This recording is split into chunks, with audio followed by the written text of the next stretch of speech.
Hello guys, कैसे हैं आप लोग। आई होप कि बहुत अच्छे होंगे। और हम लोग जो कि बायो की सीरीज़ शुरू किए थे उसमें ये हमारा 5th पार्ट है। जैसे कि मैंने आपको बताया था कि हमने फैक्ट्स की एक सीरीज़ शुरू की है। तो 4th सीरीज़ में हमने प्रकाश संश्लेषण और विटामिन वगैरह लिए थे, जिसमें कि उससे आगे कंटिन्यू हम ये कर रहे हैं क्योंकि उसमें विटामिन कंप्लीट नहीं हो पाया था। It's a long chapter. तो आगे की सीरीज़ में आज हम देखेंगे विटामिन।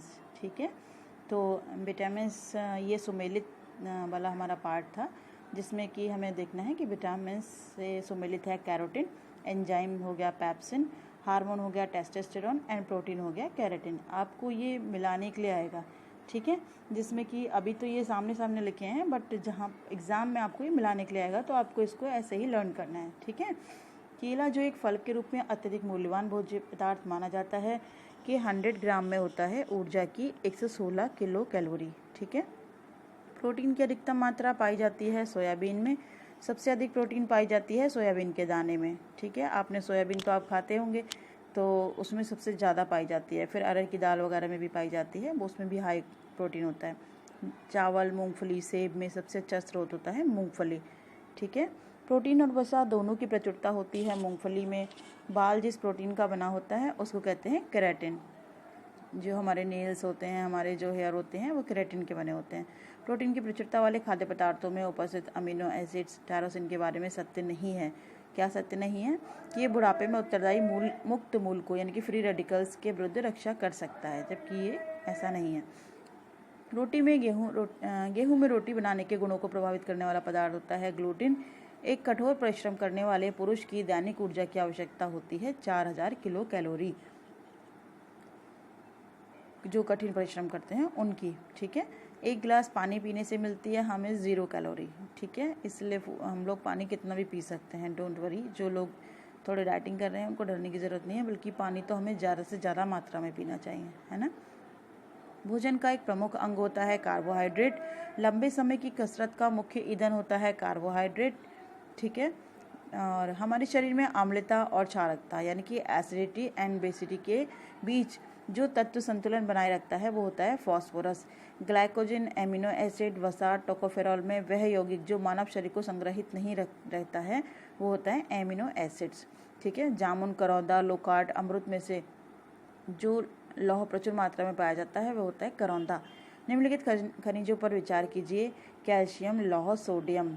ठीक है, तो इसमें गाजर, मटर, चावल और पालक में लौह का सबसे अच्छा स्रोत होता है पालक। लौह का अंश सबसे अधिक पाया जाता है हरी सब्जियों में। बासमती चावल के दाने पकाने पर लंबे हो जाते हैं क्योंकि उसमें बाहुल्य होता है एमाइलेज का। दूध में मिठास आ जाती है लैक्टोज की उपस्थिति के कारण। दूध में विद्यमान सैकेराइड्स होते हैं लैक्टोज। दूध खराब होता है लैक्टोबैसिलस बैक्टीरिया के द्वारा। दूध का दही में परिवर्तन होता है बैक्टीरिया के द्वारा। गाय के दूध के हल्के पीले रंग का कारण होता है कैरोटीन की उपस्थिति। गाय का दूध पीले सफ़ेद रंग का होता है जिसका कारण उसमें उपस्थिति होती है कैसीन के साथ कैरोटीन के। भैंस के दूध में औसत वसा की मात्रा होती है 7.2%। दूध को पचाने के लिए आवश्यक एंजाइम रेनिन और लैक्टेज मानव शरीर में लुप्त हो जाते हैं 6 से लेकर 15 वर्ष की आयु के मध्य। दूध प्रोटीन को पचाने वाला एंजाइम होता है रेनिन। कैसीन दूध होता है प्रोटीन। दूध का धवल रंग होता है कैसीन की उपस्थिति के कारण। एग, ग्लूटिनिन, कैसीन, मायोसिन और हीमोग्लोबिन में वह प्रोटीन जो सबसे ज़्यादा दूध में पाई जाती है वो होती है कैसीन। शरीर में ऊतकों का निर्माण होता है प्रोटीन से। टिश्यूज़ जो हमारे बॉडी में फॉर्म होते हैं वो प्रोटीन से ही फॉर्म होते हैं। ठीक है, मानव शरीर की धीमी वृद्धि होती है प्रोटीन की कमी के कारण। वह जैव रूपांतरण जो मानव शरीर को अधिकतम ऊर्जा प्रदान करता है वो होता है ATP टू ADP। ठीक है, ATP चेंज हो जाता है ADP में। श्वसन में ऊर्जा उत्पादित होती है ATP के रूप में। अब देखिए, सुमेलित है विटामिन बी हो गया, B12 हो गया, कोबाल्ट, हीमोग्लोबिन हो गया, हीम प्लस ग्लोबिन यानी कि हीम क्या होती है इसमें लोहा और ग्लोबिन होती है प्रोटीन। क्लोरोफिल में मैग्नीशियम पाया जाता है। पीतल हो गया तांबा। खाने का नमक सोडियम क्लोराइड। कपड़े धोने का सोडा हो गया सोडियम कार्बोनेट। ठीक है, विटामिन B12 में होता है रिबोफ्लोविन। विटामिन B6 में होता है पैराडॉक्सिन। B12 में होता है कोबालमिन। ठीक है, लोहा, जस्ता, गंधक और मैग्नीज में सूक्ष्म तत्व नहीं है। क्या नहीं है? गंधक। पपीते में मुख्यतः पाया जाता है विटामिन सी। आम, पपीता, गाजर, दूध में विटामिन ए का प्राकृतिक स्रोत नहीं है। दूध। अल्फा केराटिन एक प्रोटीन है जो त्वचा में उपस्थित होती है। वह तत्व जो सभी प्रोटीनों में विद्यमान होते हैं, कार्बन, हाइड्रोजन, ऑक्सीजन तथा नाइट्रोजन। प्रोटीन को विकृत नहीं करता है। अवरक्त किरणें। तरुण एवं वृद्ध व्यक्तियों में प्रोटीन की आवश्यकताएं वृद्धों में उच्चतर और तरुणों में न्यूनतम होती है। सामान्य क्रियाशील महिला के लिए प्रोटीन की उपयुक्त दैनिक मात्रा होती है 45 ग्राम यानी कि 45 ग्राम। दूध पिलाने वाली माँ को प्रतिदिन आहार में आवश्यकता होती है 70 ग्राम प्रोटीन की।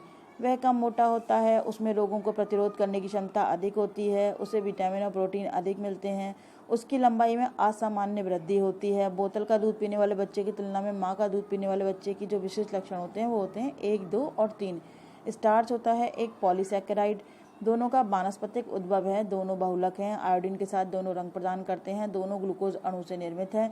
स्टार्च और सेलुलोज के बारे में उपरोक्त कथन में से सही नहीं है। आयोडीन के साथ दोनों रंग प्रदान करते हैं। प्रोटीन स्टार्च रेशे में से लार की सहायता से पच जाता है। स्टार्च वह विटामिन जिसे हार्मोन माना जाता है, that is vitamin D. Retinol, folic acid, ascorbic acid, calciferol में से विटामिन डी के सर्जन में पाया जाता है कैल्सीफेरॉल। सही कथन होता है दूध में vitamin B1, B2, niacin, B6, B12 आदि पाए जाते हैं। अति पोषण, अल्प पोषण और असंतुलित पोषण में कुपोषण होता है।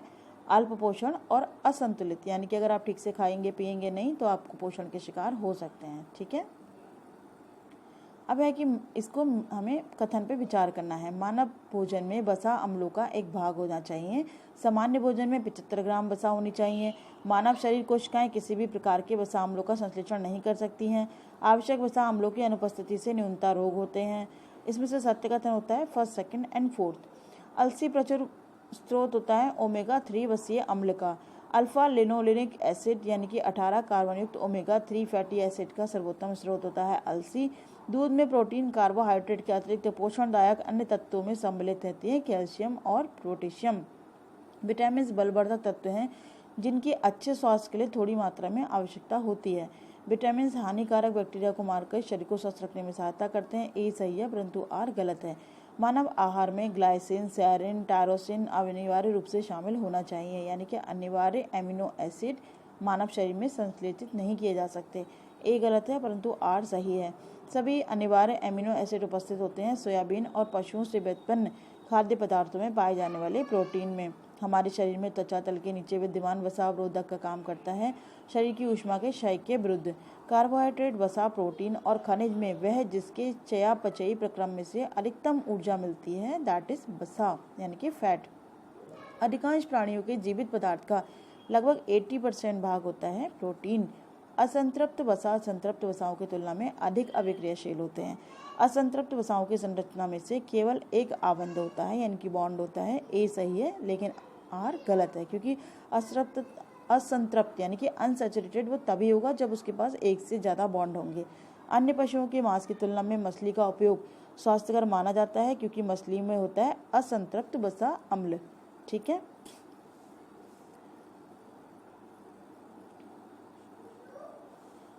आहार उत्पादों के विक्रय में जुटी कंपनी जिसकी विज्ञापन के उत्पादों में ट्रांस वसा फैट नहीं होती, इसके लिए अभियान का उपभोक्ताओं के लिए अभियान है। कंपनी के आहार उत्पाद हाइड्रोजनीकृत तेलों से निर्मित नहीं किए जा सकते।